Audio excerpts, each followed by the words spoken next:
Hello everybody, welcome to my channel Chapter Chat, and today we'll discuss a beautiful poem, The Lake Isle of Innisfree, written by William Butler Yeats. So let's begin. So tell me one thing, how many of you are getting bored and monotonous every day by going to school, then coming back, doing homework, eating and sleeping at night, again the next day आपको school जाना होता है. So this way you are getting monotonous. आप लोग bore हो जाते हो. The same way the poet also is telling he is also bored and monotonous of the city life. वो हमेशा जाके काम करना, उनके रोड्स में गाड़ियाँ इतनी सारी हैं, इतनी सारी शोर करती हैं, तो ये सब चीज़ें देख के उन्हें बहुत बोर लग रहा है. वो मोनोटोनस हो गए हैं बहुत, और वो किसी अच्छी जगह में जाना चाहते हैं जहाँ पे शांति हो. So I will rise and go now and go to Innisfree. तो basically the poet is telling मैं अब यहाँ बिल्कुल भी नहीं रहना चाहता. He is living in a city now. वो एक शहर में रहते हैं और वहाँ बहुत शोर शराबा है और उनको शांति चाहिए. और वो जिस जगह में जाना चाहते हैं वहाँ पे वो जब बचपन में छोटे थे उस जगह में रहे थे और उनको वहाँ पे बहुत अच्छा लगता था. So he wants to go to Innisfree. Innisfree is a place and a cabin, small cabin build there of clay and wattles made. और वो वहाँ जाके क्या बनाना चाहते हैं, वो एक स्मॉल कैबिन यानी कि छोटा सा घर बनाना चाहते हैं. किस चीज़ से? Of clay. क्ले मीन्स मिट्टी, and wattles made. Wattles means brown colour की घास जो होती है. उस जंगल में जो जो चीज़ें मिलती हैं वहाँ पे, जैसे कि मिट्टी, जंगल की लकड़ी, पत्ते और ये ब्राउन ग्रास, जो भी चीज़ें वहाँ पे अवेलेबल हैं उन चीज़ों से वो वहाँ पे घर बनाना चाहते हैं. 9 beans rows will I have there, a hive for the honey bee. तो वो कह रहे हैं वहाँ पे मैं बीन्स उगाऊंगा, और वो बीन्स जो लाइंस वो उगाएंगे वो 9 रोज में होंगी. जैसे क्लासरूम में, कॉलेज में आप बैठते हो रोज में, द वे यू सिट, हमारी चेयर्स जैसे लगी होती हैं स्कूल में, वैसे ही वो रोज में 9 बीज ऑफ बीन्स के रोज लगाएंगे वो. And I will have there a hive for the honey bee. और वो ये देखेंगे कि वहाँ पे हनी बी अपना जो छत्ता बनाती है हनी बी का, वो भी वो वहाँ पे बनाए, so that easily he can get the beans also, और वो उनको प्योर हनी मिले वो हनी बी के हाइव से. And live alone in a big loud glade. और वो वहाँ पे अकेले रहना चाहते हैं, उनके आसपास कोई नहीं होना चाहिए शोर करने के लिए. वो बस नेचर की गोद में सो के वहाँ पे वो रिलैक्स करना चाहते हैं. He wants to hear the chirping of birds. वो जंगल की जो आवाज़ें हैं, पत्ते जैसे साउंड करते हैं, विंड्स जैसे आता है तो जैसे हल्की हल्की सरसराहट होती है, वो सब वो सुनना चाहते हैं और इन्जॉय करना चाहते हैं. वो शहर का कोई भी शोर शराबा वहाँ पे नहीं चाहते. And I shall have some peace there, for peace comes dropping slow.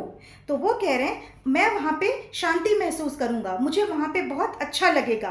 For their मैं वो पीस को वहाँ पे ऑब्जर्व कर सकता हूँ. जब वहाँ पे जंगल में कोई आवाज़ नहीं होगा, कोई ह्यूमन बींग्स नहीं होगा वहाँ पे शोर करने के लिए, गाड़ियाँ नहीं होंगी, उनकी साउंड पोल्यूशन नहीं होगा, तो वो जितनी भी चीज़ें हैं वहाँ पे जंगल में, वहाँ पे वो बहुत अच्छे से उन सबको ऑब्जर्व करेंगे और वो दिल से उन चीज़ों को इंजॉय कर सकेंगे. Dropping from the veils of the morning to where the cricket sings. Dropping from the veils means घूंघट. जैसे सुबह होगी, जो ड्यू ड्रॉप्स होती हैं, जो ओस का पानी होता है, वो ऐसे लगेगा जैसे पूरा आकाश को उसने घेर लिया हो. वो बहुत सुंदर होता है.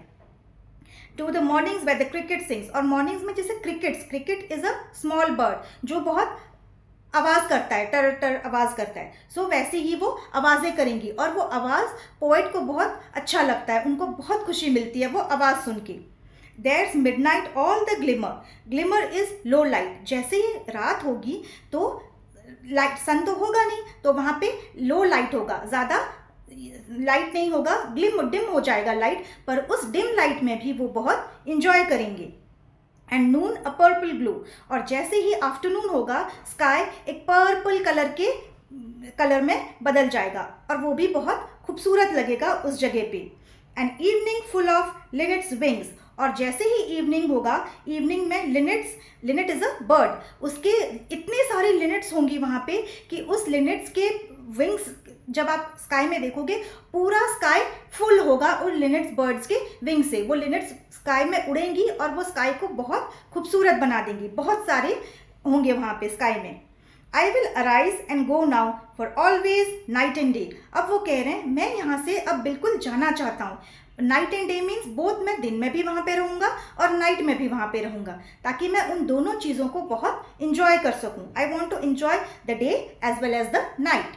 मुझे रात को भी वहाँ से लौट के नहीं आना है। I hear the lake water lapping with low sounds by the shore।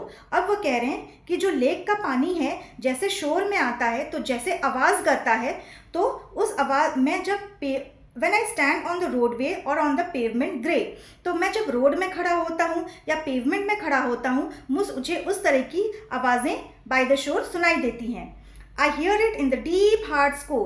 तो मुझे वो सब चीज़ें मेरे दिल से अभी भी मुझे आ रही हैं, मुझे सुनाई दे रही है। मेरे दिल के अंदर से मुझे वो सब आवाज़ सुनने की और इच्छा हो रही है, जैसे कि बर्ड्स के गाने, जो पत्तों की सरसराहट, जो क्रिकेट्स की आवाज़, ये सब all the things that are engulfed in nature. उनको नेचर से बहुत प्यार है। नेचर की जितनी भी चीज़ें हैं उन्हें बहुत सुकून देती हैं। एंड ही वॉन्ट्स टू से कि मुझे ये सिटी लाइफ है, यहाँ का जो शोर है, मुझे ये बिल्कुल पसंद नहीं है। और मैं बचपन में जैसे अपना लाइफ उस जगह पे रह के मुझे जितना मज़ा आया था, जितना मैंने इन्जॉय किया था, उसी चीज़ को मैं दोबारा से इन्जॉय करना चाहता हूँ। अब बड़े होकर भी मैं उसी जगह पे अपनी लाइफ फिर से सुकून से रहना चाहता हूँ। हमें जहाँ सुकून मिलती है हम वहाँ बार बार जाना चाहते हैं। So the same way the poet is telling, मुझे उस जगह में बहुत सुकून मिलती है और मैं उस जगह में फिर से जाना चाहता हूँ।